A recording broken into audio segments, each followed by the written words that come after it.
Сәлем барлықтарыңызға. Біз қазір осындай панда жасайтын боламыз. Маған бұл формама осындай ыдыс керек, чтобы былай төңкерген кезде ыдысымыз бүйтіп қисық тұрып қалмас үшін. Түзу тұру үшін осындай астына керек. Любой ыдысты алсаңыз болады. Осындай панда жасаймыз. Бірінші біз мына жерлерін көзін ақ жасаймыз да, астын қара жасаймыз. Мынау ақ болады. Мына жер қара, қолдары, аяқтары қара болады. Мына жері ақ болады да, мына жақ қара болады. Соны бірінші біліп аламыз. Сосын ақ пен қара сабынды ертіп, ақ пен қара дайындап аламыз. Міне біздің формамыз дайын. Міне біздің ақ сабынымыз еріп дайын тұр. Бұған осындай адушка қосамыз. Мен арбуз и манго деген адушканы қосамын. Өте сондай татты, әдемі иіс. Осыны қосамын. Бірінші қазір ақтарын құйып алайық.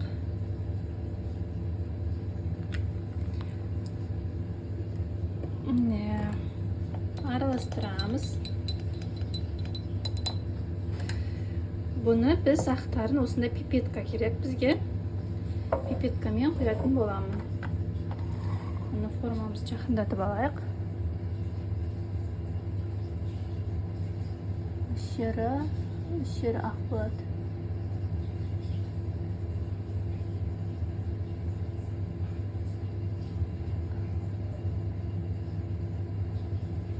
Қалғандар қара болады. Бізде ақ кетті. Ол ешнәрсе болмайды, қорқынышты емес. Себебі біз оны кепкеннен кейін ол қорқынышты емес, өйткені біз оны кепкеннен кейін тазалаймыз. Қазір осы жерді кепкенін күтеміз. Бұл тез кебеді, өйткені бұл кішкентай ғана сабын. Кепкеннен кейін біз осыны зубочисткамен тазалап жібереміз да, басқа жерлерін бәрін, мынау кішкентай құлағына, көздеріне, мұрындарына қара сабынды құйып шығамыз. Мұны қара сабынды бөлек ыдысқа қазір дайындап аламын. Уже бұны қатып жатыр, тағы да кішкене ерітіп жіберуім керек. Сосын осыған қара сабынды құйып шығамыз. Қазір мынау кепсін, кепкеннен кейін тазалаймыз. Міне біздің ағымыз кепті. Көзі мен құлақтары керек емес жерін осында зубочисткамен тазалап тастадым. Енді біз қара сабынмен қара жерлерін істейміз. Кішкене қара қосып жіберейін.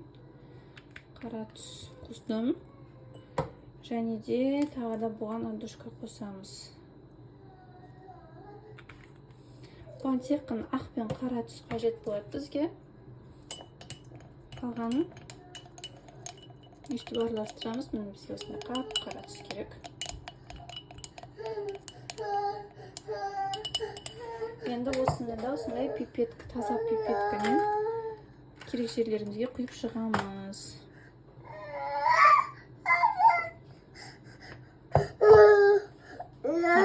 Кас. Бүтінен артығынан құймасам төбе жеріне жетпей қалады да. Сол үшін артығынан құйып жатырмын. Мына жақтарын зубочисткамен алып тастаймыз.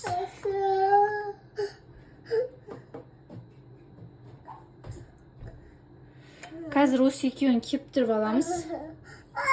Сосын құлағына істеп көрейікші. Аяғын кепкеннен кейін бүйтіп ұстап тұрып қоймасақ болмайды.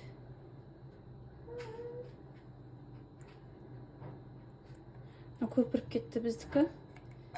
Көпіріп кеткенді спирт себеміз. Көпіршіктерімізді кетіру үшін спирт себу керек.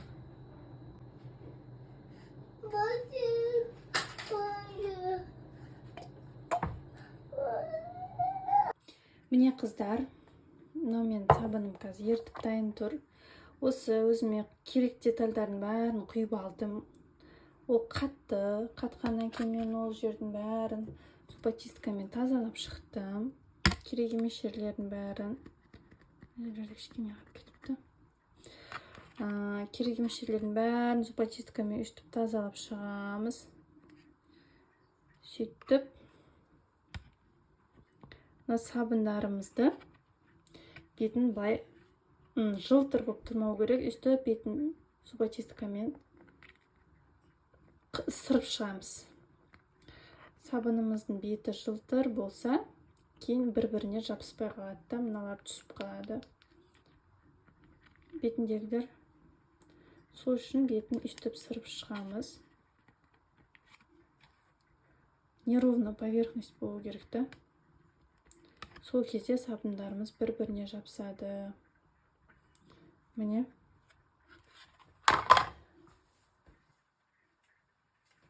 Осылай сырып шықтым.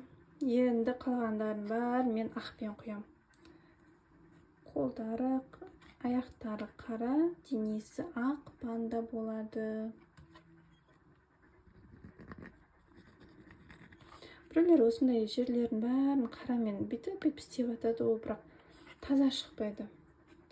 Таза шықпайды, бір неаккуратно болады да. Негізінде бұл именно осы панда форма өте анандай капризный, қиын уақыт алатын форма. Сол үшін мен осы форманы онша көп істегім келмейді. Мұны мен ақ сабынымды ертіп алдым. Бұған тағы да осы адушка қосайын. Мангон иісі мұрынды жарады ше. Бастырамыз. Сабынымыз қатты ыстық болмау керек.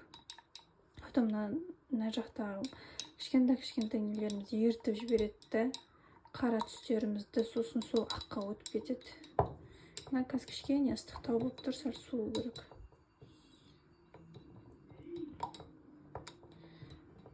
Мына цветі еріп, аққа өтіп, таза шықпай қалады, қатты ыстық болатын болса. Сәл ери тұрсын, оғанға дейін мынаны тазалай тұрамыз. Вроде бы таза болды,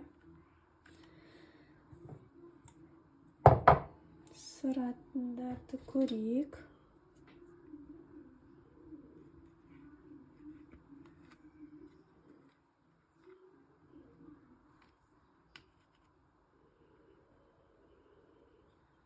Болды, енді құям керек. Мұны спиртпен сеуіп аламыз.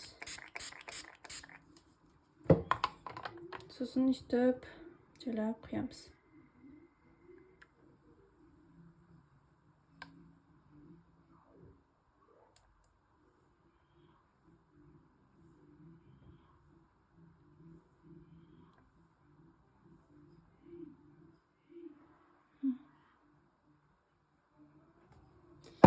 Бетіндегі көпіршіктерін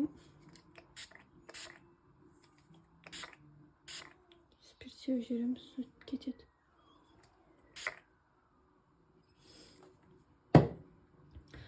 Енді осылай бір 15-20 минутқа қалдырамыз. Содан кейін сабынымыз кебеді, дайын болады. Дайын болғанда сіздерге көрсетемін. Міне қыздар, мен ожылғанда 20 минуттан астам уақыт тұрды. Енді ашатын боламыз.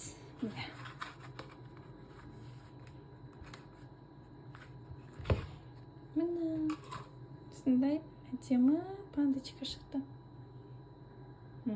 Әдемі. Иісі қандай әдемі. Сүйкімді панда шықты. Осылай жасай береміз, қыздар. Видео сіздерге пайдалы болса, тіркеліп, лайк басып кетіңіздер.